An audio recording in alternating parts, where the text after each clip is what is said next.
கர்த்தர் உலகத்தை படைத்தார் 6 நாள். ஆனா அவங்களை எங்க வாழ வச்சாரு? புரிஞ்சுக்கோங்க எப்படி நம்ம இருக்கணும்னு ஆசைப்படுறாருன்னு. 6 நாள் மெனக்கெட்டு உட்காந்து உலகத்தை படைச்சு, ஆனா மனுஷனை போய் உலகத்துல வாழ்றான்னு சொல்லல. எங்க வாழ வச்சாரா? ஸ்பெஷல் பிளேஸ்ல வச்சாரு, மேலான இடத்துல வச்சாரு. ஏதேனுக்குள்ள வாழ்றா அப்படின்னாரு. ஏன்னா ஏதேன்ல தேவன் இருக்கிறாரு. அது தேவ சமூகம்னு போட்டிருக்குது பைபிள்ல. அல்லேலூயா.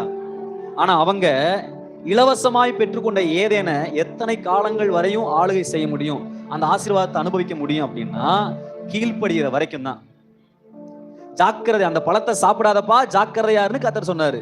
ஆனா அந்த விஷயத்துல அவங்க ஜாக்கிரதையா இல்லாம பழத்தை சாப்பிட்டதனுடைய விளைவு அவர்களுக்கு இலவசமாய் கிடைத்த ஏதேன் கையை விட்டு பறிபோனது. இங்க வாழ்க்கையில பெற்றுக்கொள்கிற எந்த மேன்மையும் உங்கள் தகுதியில் அல்ல, அது எல்லாமே தேவனுடைய கிருபை.